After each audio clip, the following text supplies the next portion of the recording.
What up? What's going on, everybody? Come on, you know who it is. This is Austin, and this is the Austin Smith Real Estate Podcast, where we talk about real estate, and we talk about lifestyle. Today's guest, amazing episode, amazing guest. He's coming out of New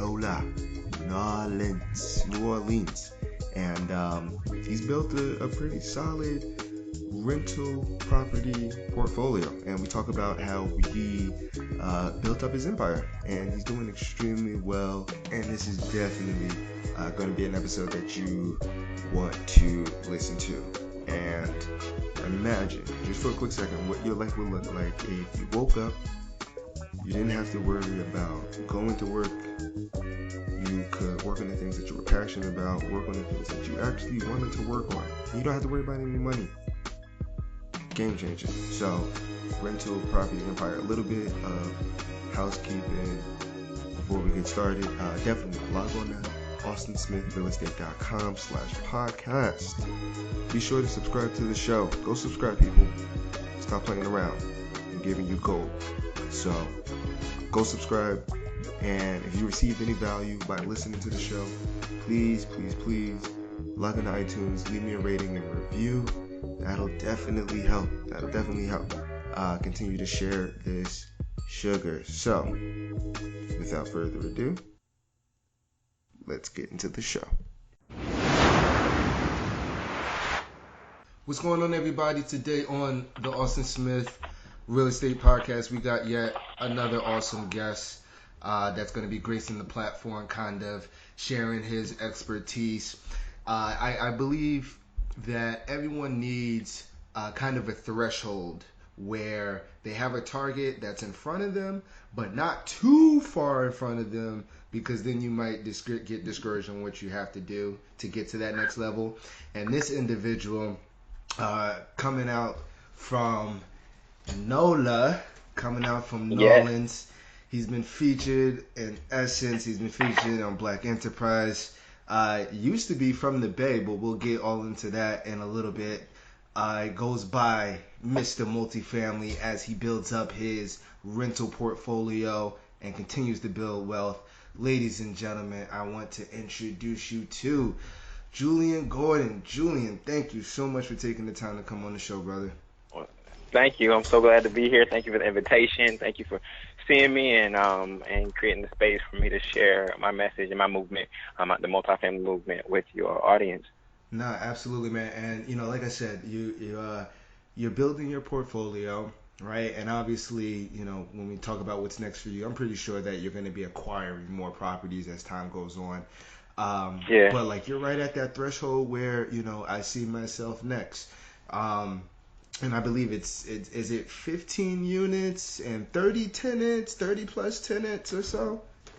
Oh, 2 new acquisitions. I think it's I think it's 27. It's 27 doors now. I think. I think it's 27 doors. Once these last two properties, not last two, but once these 2 properties close, it'll be 27 doors.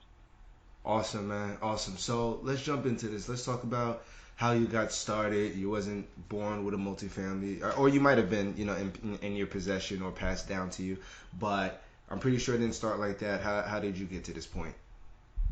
I come from a lot of privilege. I'm son of 2 doctors, and so, I had a silver spoon in my mouth, and while I grew up middle class, I didn't see my parents as being free, especially as doctors. They were on call early in the morning and had to work late at nights and things of that nature. So my parents, they were great providers, but they weren't always as present as I would have liked them to be, And fortunately, they loved the work that they did, so that changes it. But again, they were exchanging time for money, even though they were highly educated and smart people. My mom, she actually hit a road bump in life. It came from mental health and physical health, and the house that I grew up in Oakland, California, in a beautiful neighborhood, is now worth $1.8 million. But I actually saw her lose that house when I was in college, and so that's generational wealth that me as her only son, that doesn't get passed on now. And if that house was actually a multifamily home, even if she hit this speed bump in life, she would probably still have it today. And so I just saw how, getting as much education and liberal arts education and not liberation arts education could actually still leave you vulnerable.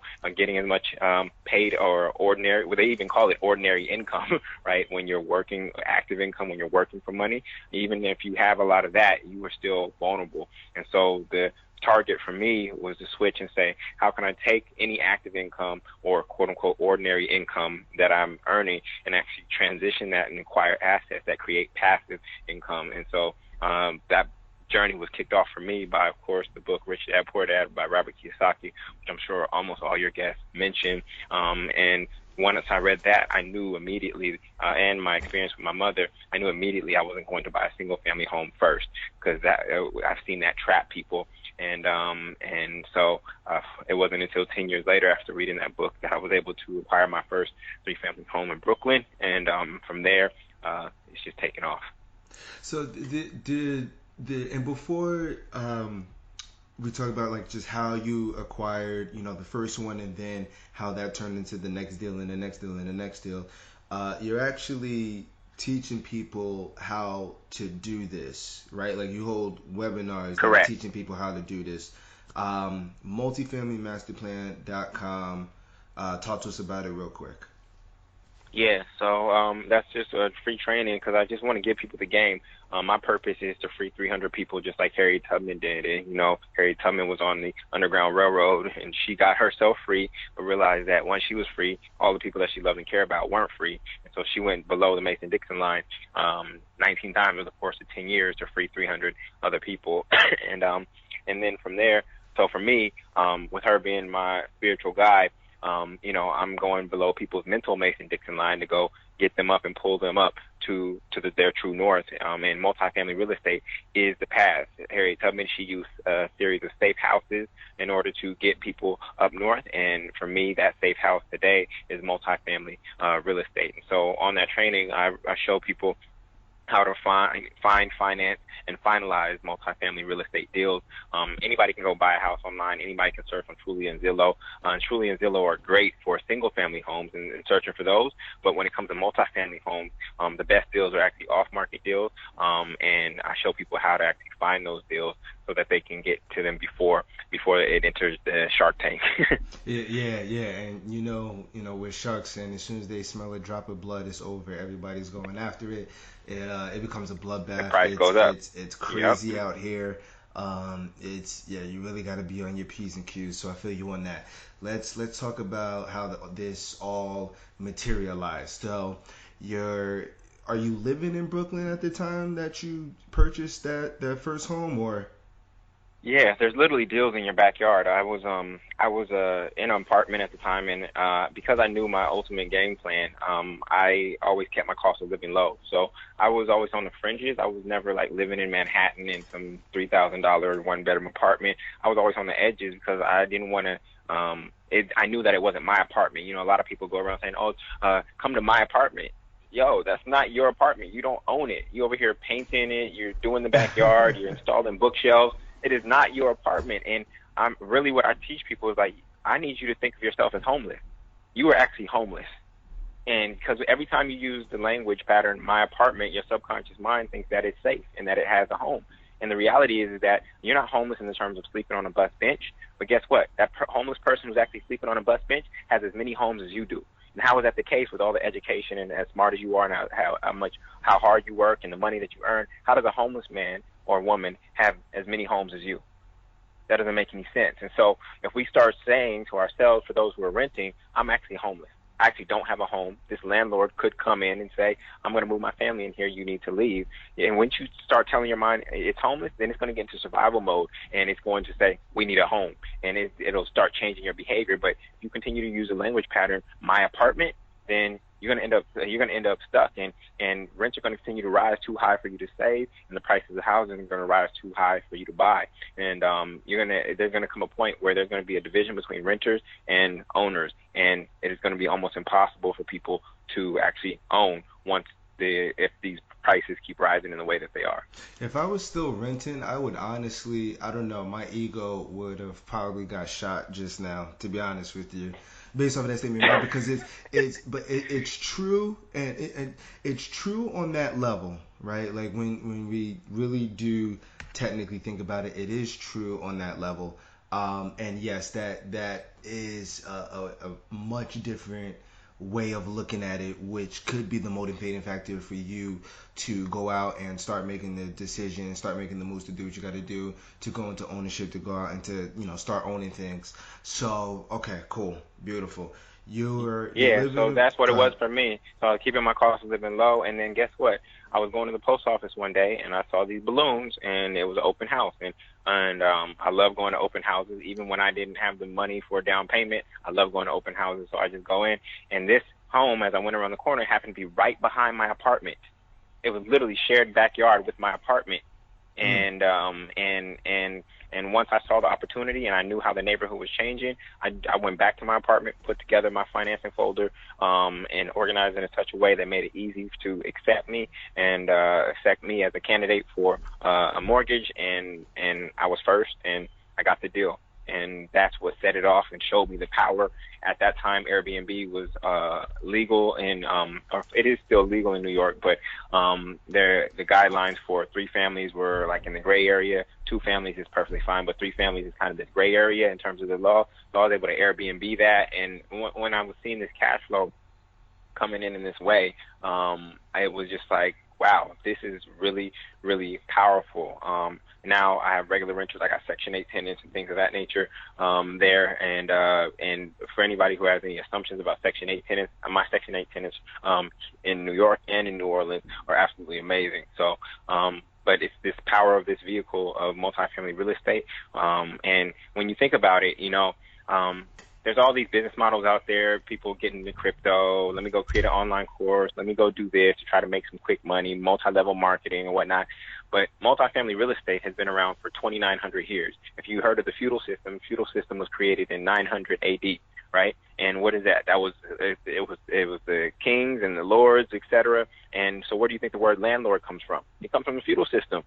So this has been proven for 2,900 years. It stares us in our face. Every day we spend time in real estate. Most people sleep in real estate and are paying rent, and we can't see it because we're looking for these get-rich-quick schemes. But I'm actually just committed to doing things that are proven, but you have to have patience. This is a long-term game. Even though I've won pretty quickly, at the end of the day, it's really a long-term game, and I think there's no more proven business model out there than multifamily real estate. I mean, where else can you go and put down – what other business could you buy that you could also live in, where you only have to put down 3.5%, right? And then you now control this $300,000 asset. Like, there's no other business in the world where somebody's going to finance you and let you have control of a $300,000 business for 3.5% down.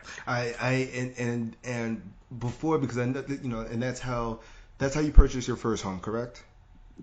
Correct. So and like we were talking about before, the FHA loan is one of the most misused, misunderstood, undervalued loan that is out there for any individual. And the main reason why is, like you said, it's because it allows you, forget the house, it allows you to buy an asset, right? So could you imagine if Apple, Google, Yahoo, Twitter, Facebook, whatever the case, any company, instead of going, instead of filing an RPO, instead of going public, they're like, you know what, we'll sell it, right? And whoever wants to buy it, you just have to get a loan for 3.5% down. Like, that's it, right? So Right. it's absolutely mind blowing. And people are like, well, the interest rates, like, forget about that. Don't forget about it, but just factoring into your numbers. Oh, the PMI, don't you have to keep it on for the life of the loan? Like, first off, by the time that you refinance, you won't even have to worry about that. So there's no, Right. there's a lot of excuses, but it is one of those just loan products that can really change your entire financial trajectory if used correctly. Okay, so 100%. you buy the first property, FHA. Right. How does that, because you might have done this, I don't know. And I saw, your video when you did speak about it, where you can use your FHA loan twice. And Yep. that's what me and my wife are currently doing now. And Mhm. for your second and third and fourth is what route did you take to go from the first one to the next one to the next one to the next one? So I knew I couldn't. Well, I could have tried to figure out how to use FHA twice. I mean, there's some loopholes that you can use to make that happen. Right. But I decided that New York, with the houses being $1 million, see, in New Right. York you're buying three houses. You're buying three houses at once, right?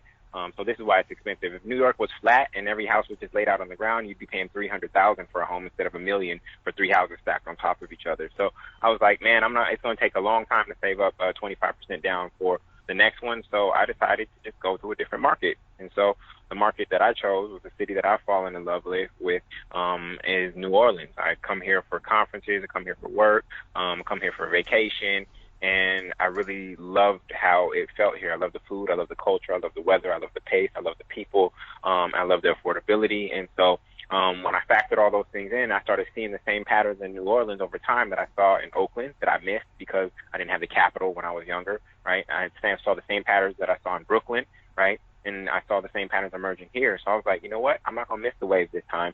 So that's why I bought my second property in New Orleans from a distance. I had a friend who was a realtor down here. He knew that I was looking for an investment property, and he stumbled across an off-market deal. And I moved on it, never hit the market whatsoever. And that's how the second one came to be. Then as So my cash, sorry go to cut ahead. you off. So that for that second one, are you doing 25% down? Are you doing that with a conventional loan? Correct. Okay, but obviously the price points are a lot more cheaper. Correct. The Okay. second one was 220. It was 220. So I could do 50. I could do 55. I could go find 55,000. Right. Right. Are But go you finding a quarter million, that's a different ball game. are you the down payment? Are you well? It's a conventional loan, so you might not be able to do that. But the purpose of the question was to ask: one, are you using your own cash, or are you using, say, um, other people's money, or are you using, say, a line of credit from a bank, or are you actually using your physical cash for that down payment? My own cash. Okay, cool. So the other thing that I wanted to point out is that you actually moved to New Orleans to go invest. Like that was your act. Like you actually left to go invest. Like most people might stay in state and just invest out of state. You actually left and went down to New Orleans. It happened to be the perfect storm, no pun intended. But no, I came to New Orleans to live, and it happened to be that this is also the place that I loved investing. So it was a perfect marriage for me. I love living here, and I love investing here. There's places that I might love investing, like Arizona, right, where Mesa and Phoenix are popping off, but I don't want to live there, right? So it happened to be that my primary reason for coming here was I love this place and I wanted to live there. Then second, on top of that, which made it even sweeter, was that I also loved investing here. Gotcha, gotcha. And prayers for safety, recovery, and everything like that. Hopefully, you know what I mean. The storm wasn't 100%. wasn't crazy as obviously New Orleans has experienced in the past. Um, Yeah. so blessings down there Yeah. that everything you know what I mean can get back up and how it needs to be. 100%. Um, 100%. okay, so you told us how you found the first deal. You told us how you found the second deal. Which they're being listed, or you have it, or you have an agent at least for the second deal. Do you like how are you finding? Because you mentioned now off-market deals are the best deals. How are you finding these properties off-market? Are you always using an agent, or are you doing any direct mail? Are you doing any door knocking, this No, and no that? direct mail. No direct mail. I just I'm using agent and people. I'm just letting people know that I'm looking. Like real estate is a contact sport, so you got to be in contact with people. You got to be in contact with properties and neighborhoods, right? So I just keep letting people know that I'm looking.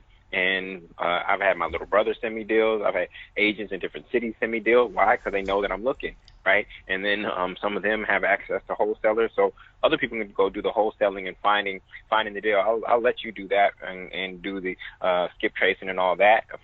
Send me the deal though, and I'll go actually acquire it, right? I'm not looking.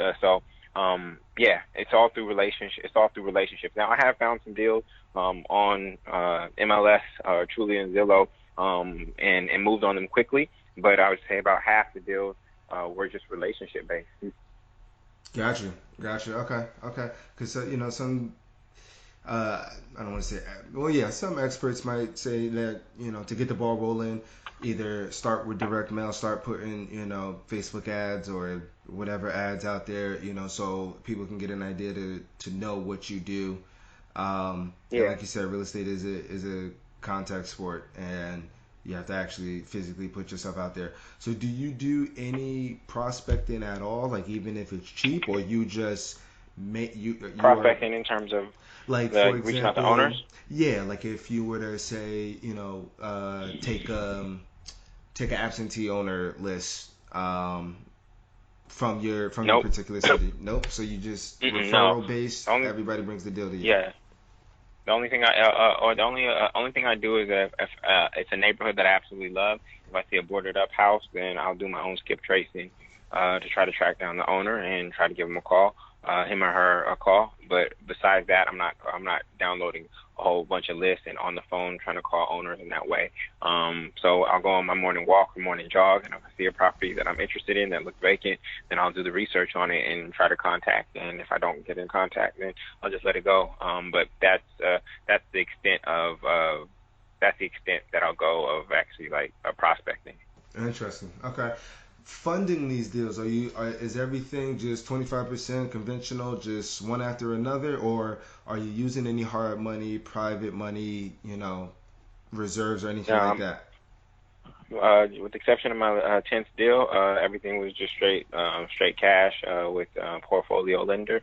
For those who are out there listening, please do not just go try to get a mortgage from your bank where your checking account is. Right? So you think that there's trust there? They don't trust you, and they don't trust you, and they don't care about you.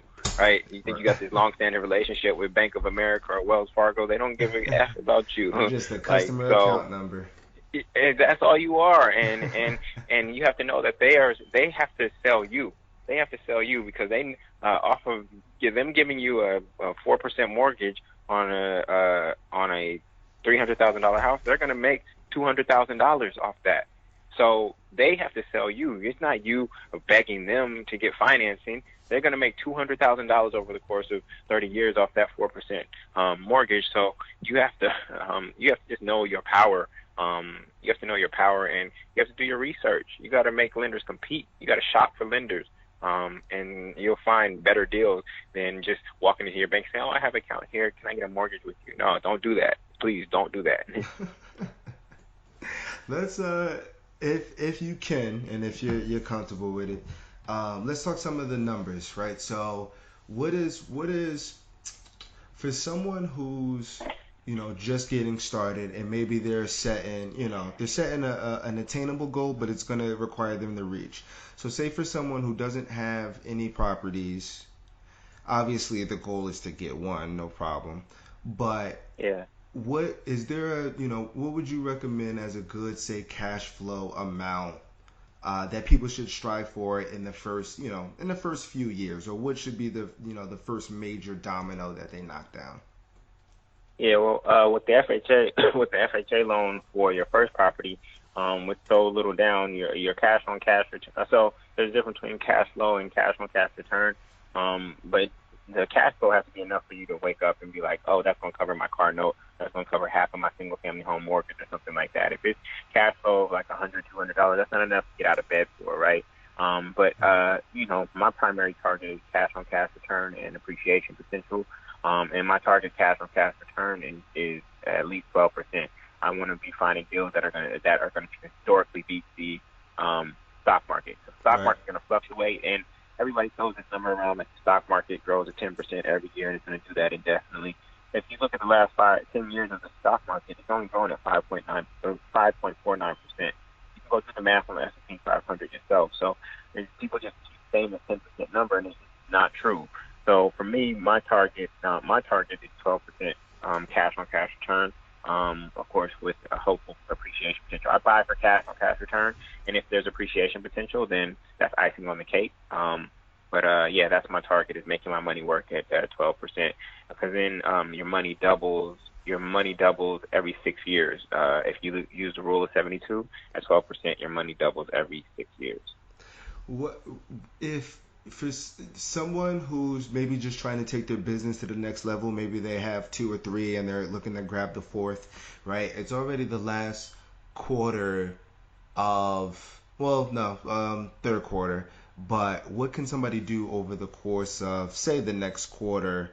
Well, even if it doesn't necessarily pop off this year, what can they do over the course of the next quarter to set 2020 off, just right?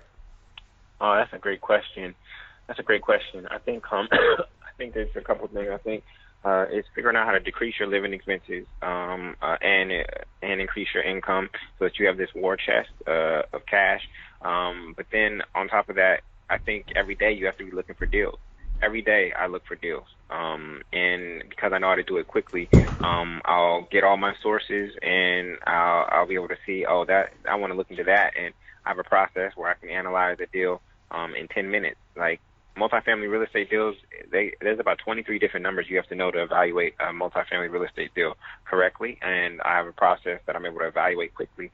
But you need to train your mind and your eyes to be looking for deals every single day, so that when your credit score, when your money is right, all of a sudden you have deals that a deal is going to go fast, but you've trained yourself to actually be able to identify deals quickly. A lot of people try to spend all this time saving up, and they just focus on that. Then they try to buy or start the process of looking after, and what happens is that they spend all the time looking, and they could have bought, if they were looking simultaneously, they could have bought the same house for cheaper because it hadn't appreciated by $50,000, right? Right. I want to ask you. I want to ask your opinion on this particular topic, over leveraging, and Yeah. I want to ask you, what are your thoughts on buying as many properties as you can, even if but obviously if you're buying right, you're buying it with some equity, preferably maybe 20 to 25% equity, on the buy. Are you comfortable with that particular business model and going with that and like longevity wise, or are you the type where eventually, I mean, obviously we would all love to have our properties paid off, no problem, but would that make you nervous to see your business built off of leverage, or are you okay with that because you have the cash flow and at any point that you can sell because you have equity in it? Yeah, everybody has their own everybody has their own risk tolerance, but and people who are over leveraged and say, oh yeah, I'll just sell if I need something, right? Well, guess what? The reason you're selling is because the market has gone down, and now you're selling at the bottom of a market, so you're not going to be getting what you desire for that piece of real estate, right? Mm-hmm. So I think everybody has to find their own risk tolerance, and the only way you can find it is by testing it, honestly. What's your theory? What's your theory, or how do you run your particular business? It goes back to the exact same language you said, is buying right. When I buy right, when I know I bought right, I don't worry about anything. I know that the cash flow is going to be there. In the recession in 2000 and 2007 to 2009, you have to know that rents go up in a recession.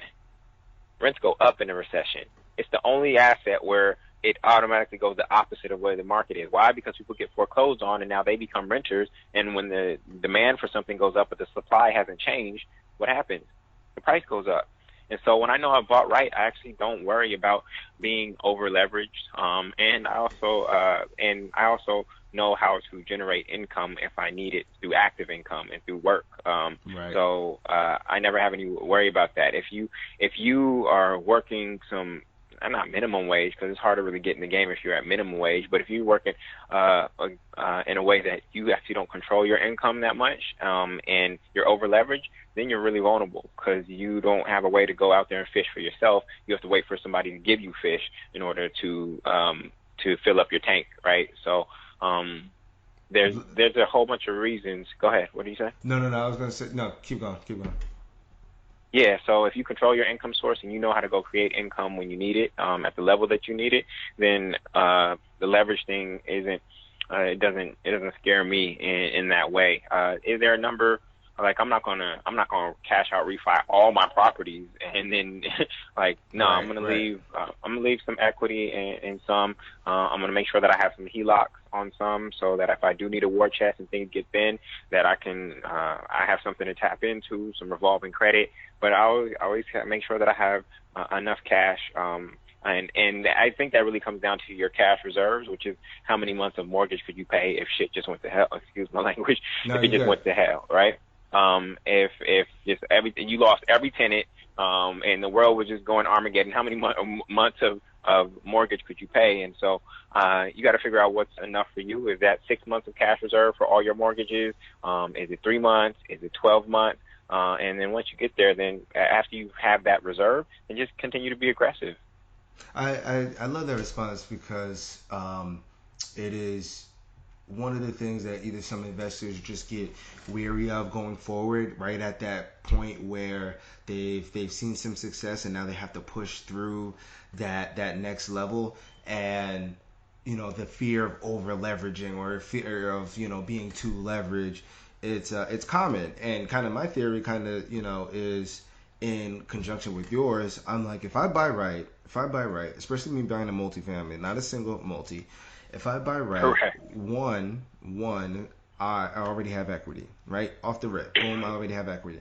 And Right. depending on, whatever your cash flow goal is, or depending on, what your cash on cash return is. I'm a cash flow guy. Like I want Me too. certain numbers, at the end of the month. So if you know Right. that you have that coming in, plus the opportunity, right? Even if the market, because you have to buy right, even if the market tanks, right? You still have the rents that are coming in and covering the mortgage. Worst case, right? These are all worst case scenario. Worst case scenario. So Right. assets still have equity while you're keeping it afloat. So it's still like no problem. Yeah. Now, obviously, if you're upside down, no problem, because at the end of the day, long-term game, it's gonna go up, no questions asked. And I love having those options and flexibilities with my multifamilies because it gives me that option. Like you said, like if I need to pull out a HELOC just to go handle something, God forbid, I have that option. If I needed Right. to, you know what I mean? If things in life completely change and if we needed to sell, we can sell, walk away, with a good chunk of change to be able to handle whatever. And that comes with other defensive measures, insurance and this and that and blah blah blah. But to your point, it's kind of foot on the pedal, um, not flooring it, but at that highway speed where you're moving, and if the deal comes up and the deal is good, you purchase, you buy. Like there's no, Yeah. and that's the emotionless investing. So I'm with you on that as far as Yeah. the topic of over leveraging. Yeah, you just got to be 1 mile per hour faster than the other cars. That's all. You don't have Agreed. to be 50 miles faster than the other cars. You just have to be 1 mile per hour faster in order to get the deal. So what's next for you? Like you acquired two more properties, I think you mentioned. Yeah. So you're just adding them to the portfolio, right? So kudos, keep the cash coming in, keep doing what you're doing. But what's Thank next? you. What's the long term vision?